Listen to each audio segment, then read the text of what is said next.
อย่างไรวิเตหราชก็ตกจากอากาศเวงหาถูกโยธาตัวเก่าที่ไกลเจ้าบุญมีก็มีฮันเลดนาอันว่าพญาธรรมมิกราชเกิดเจ้าน้อยหน้าโจติกุมารหันนางนงครานกลิ่นกูความหน้าสู่มรณาจังโยธาอำมาตย์ชีวิตขาดเป็นผีจ้างมามีบอดน้อยตายเป็นถอยทมทองน้ำตาน้องไหลหลังเหือปุทางเป็นสายเจ้าจริงเอาไปไม่เต้าจีนางนอนเนาประธานาลีลาจังโยธาอำมาตย์อันมรณาติงตายจ้างปังไปหลายหลากมาเกี่ยวมากนำนาลวดลุกขึ้นมาจุผูกบอกค้างอยู่สักคนจางมงกลมาเกี่ยวขึ้นมาแล้วจุตัวเจ้าซ้ำกลัวเป็นบาปจักขนาบตัวตอนจริงจักพันจี้ใส่เสนาใหญ่โยธาตังพญาวิเตหราชาอันโกยกลาดมรณาก็ลุกขึ้นมาเป็นเส้นบอดใดเว้นคนใดและนาโสวิเตหราชาอันว่าพญาวิเตหะเต้าไทยกันปนได้จากตั้งตายย่อมือผ่าใส่กระเอาไว้ซึ่งเจ้าบุญมีใครว่าตีอ่อนซอยขอเจ้าหนอดหน่อยฮืออภัยเสนาได้จุโพเล่นมาสู่สัปปานเขาเอากันน้อมบาปไว้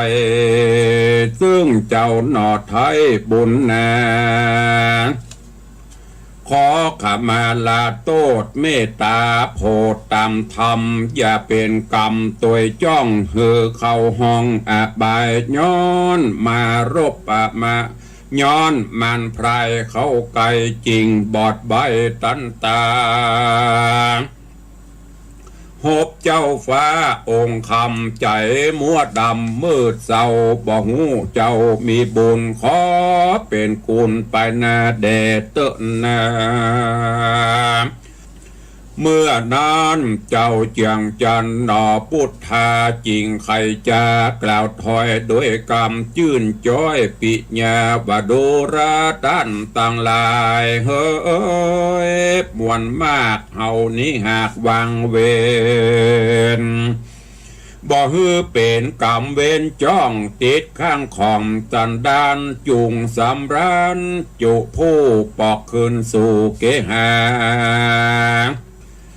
ทุกเวลาค่ำเจ้าอย่าโศกเศร้าเครื่องขี้จุงหลีกหนีต่างบาปการกระยาบอย่ากระตามมาต่างศีลธรรมจุงเตียวไตอย่าละไว้มองได้จุงคงไว้เล่งสั่งยังตาตั้งตังสวรรค์ทุกคืนวันค่ำเจ้า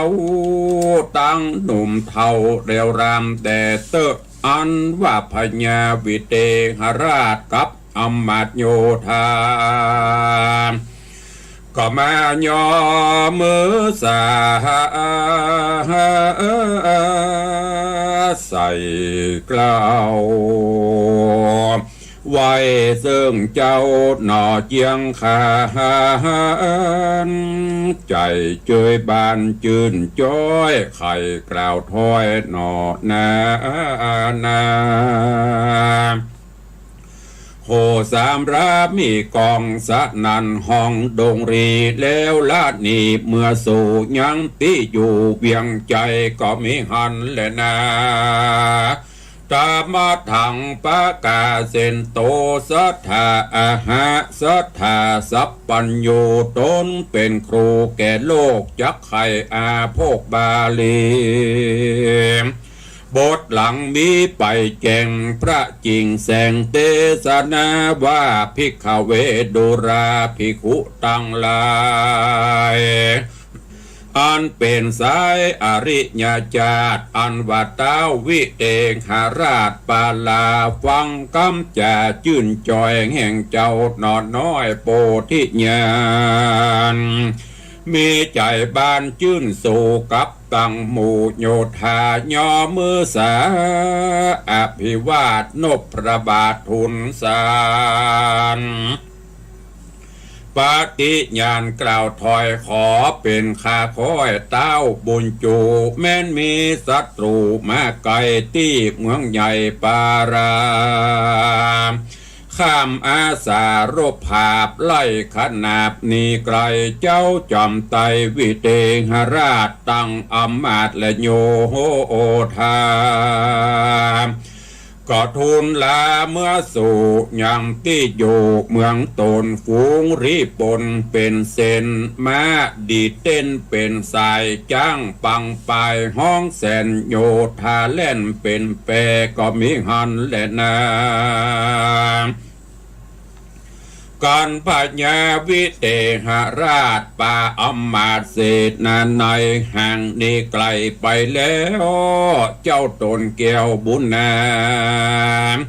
คือพญาธรรมวิกราชตนองค์อาจด้วยสมปานมีใจบ้านยื่นจ้อยปานางนาดน้อยโสภาและเสนาหนุ่มเท่าเตียวไต่เต่าตามตังข้ามดงขวางป่าไม้ไปจะใจหลายบ้านยิงป่ากันไปฮอดยังเมืองยอดโมละบดีก็มีแลนา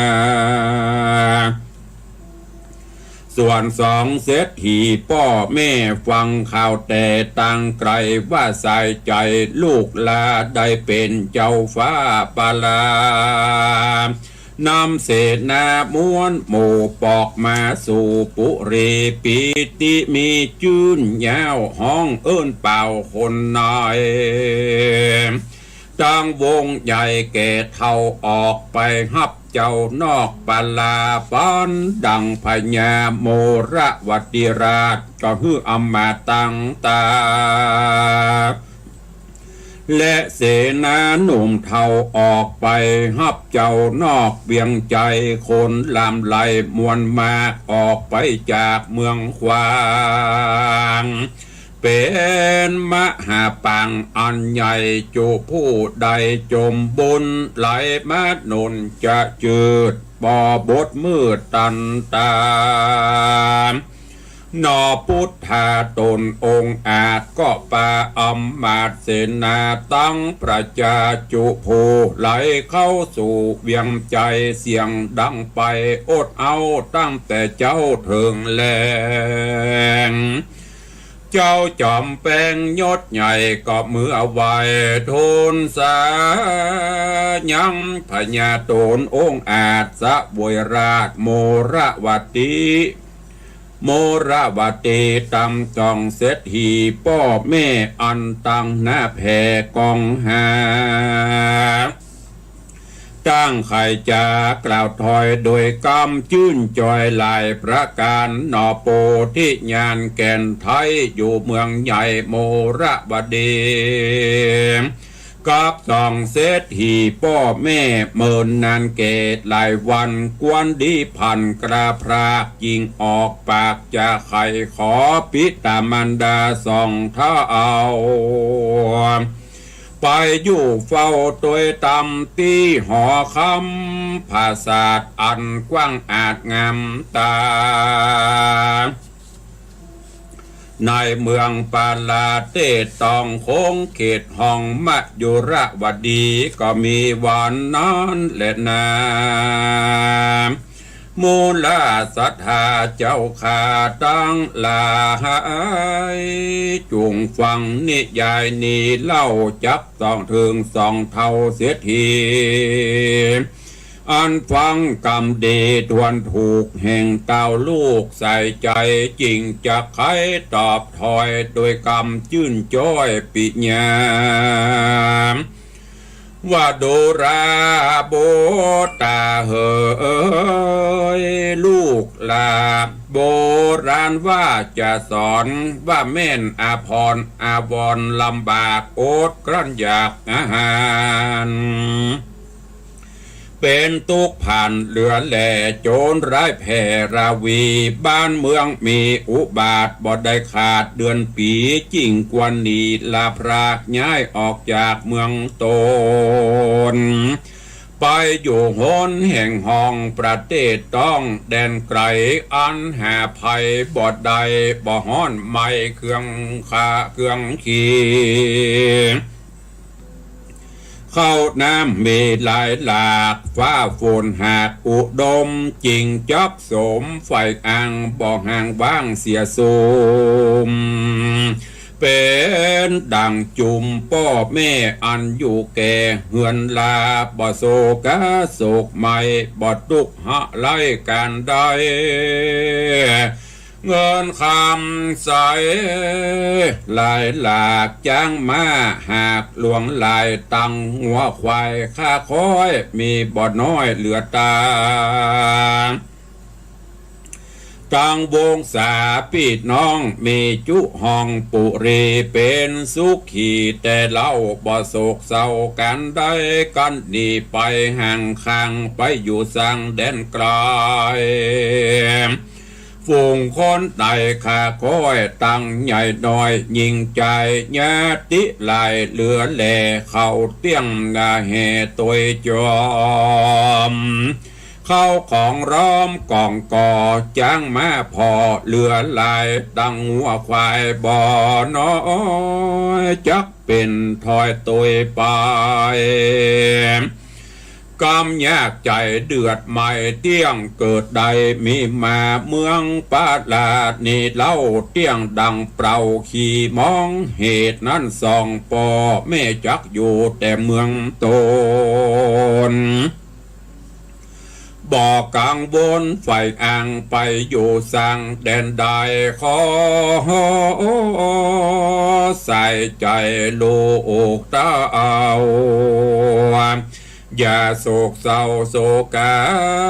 จุงปาโยธาไพรน้อยตั้งนางยอดซอยเทวีปอกสู่ปุรีเตต้องคงเขตห้องเมืองต้นย้อนกุศลมากกวางลูกได้สั่งแต่เดิมอ่อนจึงได้เป็นเจ้าวานกรภาพดาวได้เป็นเต้าภาพปลางพ่อแม่นี้นาบุญบ่ใหญ่จริงมาได้เป็นเศรษฐีคนโลกีจูผู้หากเป็นอยู่ตามบุญและนาเมื่อนับพญาธรรมมิกราชคือเจ้าน้อยนาโจติกุมารฟังคำขานพ่อแม่หากแม่นแต่ดิลีการถึงวันที่วันดีเป่งปล่อยเจ้านาดน้อยนอพุทธาก็สั่งอำลาพ่อแม่ตั้งเท่าเกตานายป้าเสนาลายมวลหมู่ปอกขึ้นสู่ยังโมระบตินกรรีบเตียวจอนไต่เต่าตามตั้งเก่ายามมาก็มีวันนั้นแหละนาเนติตังขีญาสังวันนาวิเศษจาห้องเหตุธรรมเทศนานางเก้าหันลำดับการมาถึงผูกวันที่7ก็บังโกมสมเรศสเดชก็จบไปแหมตอน1แหมผูก1ในเรื่องของนางเก้าหันก็จบไปถึงนางผูกทวนที่7ซึ่งในตอนนี้ มาถึงยังป่องตอนตีโปที่สัดเจ้าได้นำปลาเอาเหล่าเสนาอำมาตย์พร้อมกับประธานะลีลามเหสี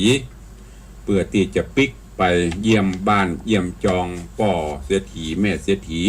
อันเป็นปิตามารดาผู้บังเกิดเกล้าในระหว่างต่างก็ผ่านบ้านผ่านเมืองวิเตหะนครพญาเจ้าเมือง